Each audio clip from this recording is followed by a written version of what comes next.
KIndaSound radio. We're tuning in the change.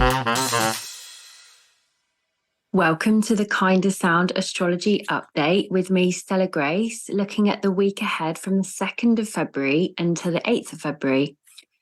Welcome to the show. We are updating every Friday at 10 on the main astrological events of the week, including the big planetary influences. Plus, each week we look at a little more depth on a topic, in, say, a planet or something to do with the seasonal time of the year.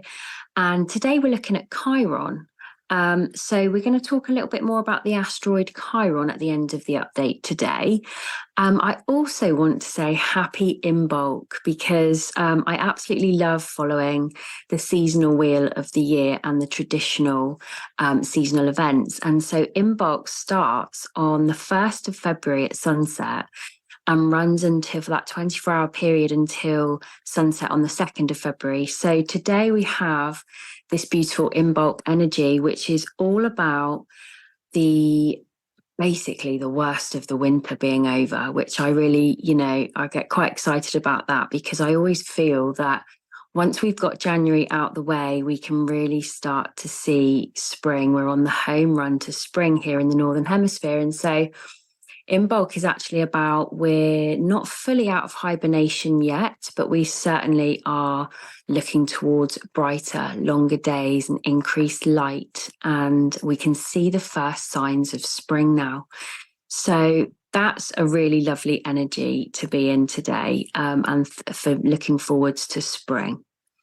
So we also have on the update side of things, we also have no major or influential planets in retrograde at this time. And so what we have at the moment this week and for a number of weeks ahead, actually, until around April, is this sense of ticking along. And I say that in a really positive sense because actually when we have no major planets in retrograde, we have this kind of forwards momentum, this developmental feel of progression. And we're in that phase now. And it's actually quite rare, as I've mentioned before, to have no major planets in retrograde. So we're kind of still enjoying that progressive energy ticking along in the background this week and for the coming weeks ahead. It's a great time to continue work on things that you have in the pipeline. It's good energy with anything forwards moving, continuing, all kinds of developmental roles and themes that you might have in your life, both personally and professionally. So that's a nice energy for kind of underlying themes at the moment. We've also, on a longer term basis, much longer than a few weeks actually, as I touched on last week in much more depth. And if you'd like to revisit the episode on Pluto in Aquarius, you can look up on the podcast Pluto on the KIndaSound podcasts by Stella Grace. You can search there on Apple, Spotify and Audible, or on the KIndaSound.org/podcast website. And I discussed in more detail on that episode around Pluto and the Sun together, recently having moved into Aquarius. Now, Pluto is going to stay there for the next 2 decades. So this is big, long-term energy behind the scenes. These big long-term influences and change makers in the background rumbling away. And by change makers, I mean Pluto and Uranus also, actually, who's not working in a sign for the next 2 decades, but is working through Taurus at the moment. And so these two big change makers talking about big changes over time are kind of rumbling away in the background, transforming and revolutionizing in lots of areas in our structures and in our communities. And so we've got this really beautiful long-term energy of change, and that is rumbling on for some time. We also have the liberation side of that with Uranus in Taurus that I touched on in that episode as well. And it's just really interesting to think about that on astrology in terms of a short-term and a long-term basis. But today, in the short term, we have the moon going into the third quarter phase over this week. And this third quarter phase is the period before the new moon, which is coming up on the 9th. And we're going to discuss a little bit on that today and in more detail on the next update episode, which is on the 9th, on the day of the next new moon. And so with this third quarter phase, we have a period of time where we're starting to actually continuing to release anything that's no longer serving us, to have a clean slate for the new moon, so to speak. So we're in the final phases of letting go of any old wounds, any old patterns, any thoughts that are keeping you from progressing, anything that's, inhibiting your progress. And it's really with the sense of moving forward with that new moon phase. So anything that may have come up over the last full moon, so in this instance, we last had the Leo full moon, anything that was illuminated in that time that may just still need to, in its ultimate stage of release now before we come into the new lunar month ahead from the 9th. So to me, energies of the planets transfer from one theme or one frequency, might be best to describe it as, into another. Energy, in my mind, doesn't stop as one thing and then start as another. It's a process reflecting the cyclical nature. And the moon really shows us that quite easily and quite tangibly each week of its 4-week cycle. And so thinking about this energetic process, we notice the energies transferring between the moon phases. And to me, sort of 2 days either side of an exact phase is where we can sort of feel into these energies and utilize them. So from the 7th, we have new moon energy forming. So up until the 7th, in this third quarter phase, we want to be doing our releasing work, either consciously, jotting things down, or you might want to burn some old paperwork or burn some things that no longer serve, no longer resonate. It's actually a great time for clearing out physical clutter, as well as in that third quarter phase, ready for this fresh energy. And so from the 7th, later in the week, we have the new moon energy beginning to peak and form. And this is a nice time to really start feeling into what you're wanting to manifest or intend for the new lunar month ahead. So up until the 7th, we're clearing out. And then from the 7th, it's a really good time you might want to just start to have, a formulation. You start to think about how you're formulating what you'd like the new moon to take forward for you. Normally those kind of intentions are in my awareness. How I work is I'll be aware of things that kind of going on that I might want to highlight. And so over those couple of days before a new moon, I might just start to be aware of different things that are kind of going on that I'd like to, work further with in the new moon energy once it's peaked. Because to me, the following 2 days, the energy feels a bit easier to utilize, a bit easier to kind of work with. I think that peaking energy can be, perhaps more stimulating, or, it can sometimes grip us a little bit more. In my experience, you may resonate differently, but I find once the peak has happened of an exact moon phase, or any planetary phase, you can really sort of start to work with that energy. That's how it kind of experiences to me. So it'll be a nice time from the 7th to build on, look at what, is coming up for you. And then from the 9th, what you'd like to really manifest in. And by manifest, I know that term is bandied around quite a lot. And I think manifest, again, we're thinking about frequency here. We're thinking about embodying the frequency of that which we want to invite into our lives. So it's thinking about being a frequency match, really. And, we want to put out things that are for the highest good and that are going to serve, not only ourselves and our families, but the collective as well. And anything of the right frequency, of the right energy will build great momentum. So it's a nice time for that. Where I was saying up until the 7th, and we had that third final quarter, it's a great time for release. And I think that's a really lovely time for our first song, which is Hold Back the River by James Bay. And to me, the lyrics of this song are really about allowing the flow, allowing the release. Sometimes we can really hold on to things as humans, can't we? And I think this song is a really good reminder of the point in the cyclical nature that where we need to let go of things. And so Hold Back the River is a great example of doing so. Thank you, Django, for playing that one for us now.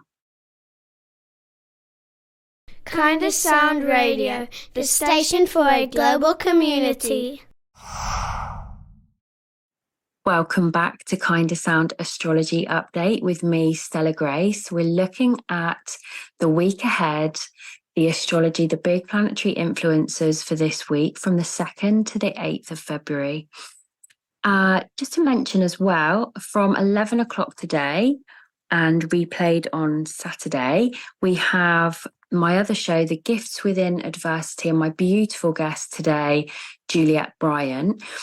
And we're talking about, the episode is called, if you don't catch it live, we'll be having it as a podcast. And the episode is called The Journey of Food as Medicine. And Juliet's going to share her incredible story and her work, both personally and professionally, with medicinal mushrooms, as well as a number of other things on her fascinating journey.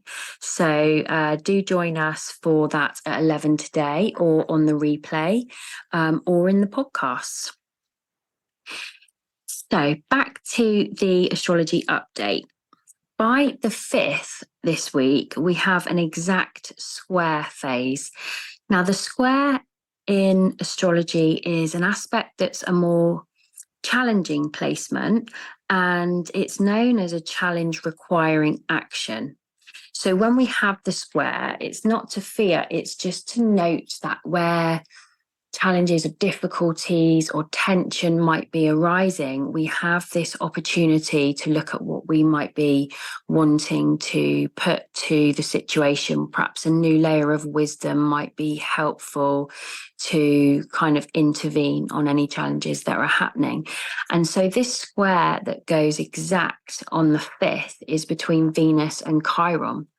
So we have Venus, our feminine essence, our love, beauty, harmony, romance, all of those positive, harmonious aspects within ourselves and within our relationships, making this challenging aspect the square to Chiron. Chiron, an asteroid known as the wounded healer, which often points us to our deepest wounds with the purpose of healing from them.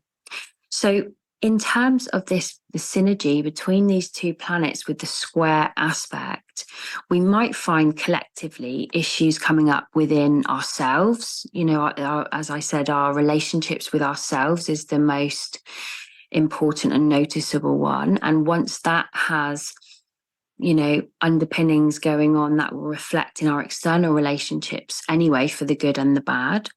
So any issues coming up within yourselves or within your close relationships that can be triggering, or you might be noticing there's things that are ready to be shown more care, love, and harmony. There might be tensions that are being highlighted or triggered, and you might be aware that these are pointing to deeper aspects within yourself, or it may appear as, your external relationships are more triggering in some way.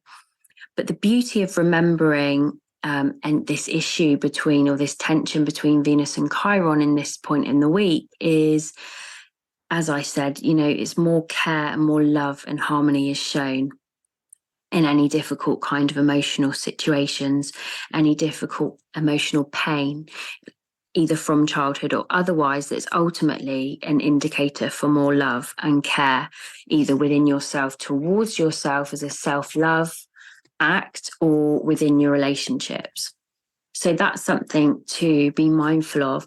Around a similar time in the week, we also have Venus making a positive aspect to Uranus. So this is the trine, and with the positive aspect of the trine, we have a time of signifying ease and flow. And in combination, these energies might form a synergy of increased awareness, because Uranus is heightened awareness and intellectual interest and stimulation in that way. And as we said, Venus is all about relationships and harmony and love and romance. And so we might find that we're more drawn to stimulating conversations and intellectual interest in our relationships because it's a positive aspect. So there may be those kind of topics of interest. And if you're not in a relationship, it might be that it's a really good time to look up topics that interest you, read around other topics, or stimulate your awareness and your interests in some way. Uranus is also the planet of freedom. So this is also a time that suggests there could be more freedom allowed, offered, granted, or wished within relationships or within oneself. So it may be that you're able to be more freedom seeking, or may find yourself seeking more freedom within yourself or within your relationships at this time. And really, it's about allowing that and working with that liberation energy in however that presents itself to you. So some interesting topics this week, and we've touched on Chiron already there. And Chiron is an interesting one, how we're going to look at Chiron now as a planet and as an energy. It's actually known as both a minor planet and an asteroid. And it's, in some texts, it's known as both. And it's quite an interesting one because it orbits in what's seen as quite an unstable and erratic way amongst the giants, Saturn, and amongst Uranus as well, and taking around 50 years to orbit the whole zodiac. So approximately 4 years through each zodiac sign. There's a little bit on the kind of more physical astronomy. But Chiron itself as an energy is known as the wounded healer, as we touched on with the square to Venus on the 5th. And with this label of the wounded healer, we have an understanding that when this planet or when this energy is activated, either within an individual's birth chart or within the collective energy, it's really an invitation for us to grow from our deepest and most painful experiences, often by putting our wisdom of experiences to good use by supporting others in some way that's potentially related to our area of pain, our area of wisdom. It's the archetype of the healer. It's the healer of the zodiac. It's the shaman of the zodiac, and it's really an energy that helps us to transform our pain and suffering into deep healing and growth. It's really an alchemizing energy, and so it's one that's really positive in the longer run. We can have these quite challenging energies sometimes that come up with Chiron because they do point to our pain points. But it's also a very compassionate energy, because the thing about having a wound and having a pain point is it can often enable us to have empathy of what others may be feeling with, their similar or challenging issue or wound. So it can be a real empathy builder in ourselves to feel that and see that in another as well.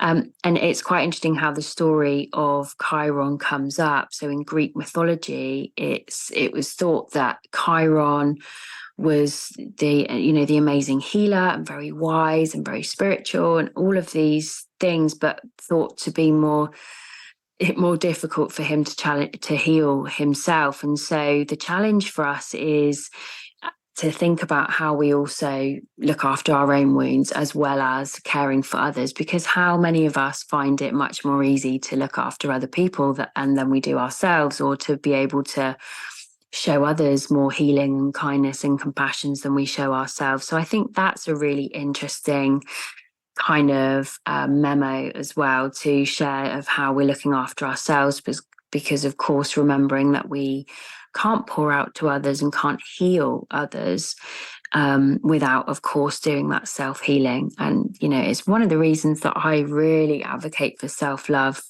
generally, but also, use lovely tools such as Reiki that really have an amazing premise of not only healing, but healing oneself and self-love and self-value before we can pour that love out to others. We must fill our cup first. So very Chiron themes. And Chiron also gives us our struggles in a way to help use those struggles to help others. So it really does make sense, and it is an energy that we can really utilize, like I say, in a very much an alchemizing way. Chiron is also known as the therapist of the zodiac because of that wisdom through attained knowledge and experience. It's about, offering that support. But as I say, really offering it to ourselves as well is important. And Chiron also represents, another Chiron theme is about doing things in our own way. And this leads on to our second song choice, which is The Motivating Believer by Imagine Dragons, because as much as it's quite poignant in how they're talking about pain, and, it's quite a direct song, I feel, but actually, as they say, my life, my love, my God, all come from pain. And so I think that's a really kind of Chiron type feel, because, our pain and our experiences can really form our faith, how we show up in our relationships with ourselves and others, and really can kind of impact for the good and the bad on how we develop. But the invitation is to look at our wounds, look at our Chiron energy, and see how we can both heal it in ourselves, offer ourselves the love and compassion, and use it to support others in the collective as well. And on that note, I will leave you with Django sharing The Lovely and Motivating Believer by Imagine Dragons, and I'll look forward to seeing you next Friday at 10. Much love.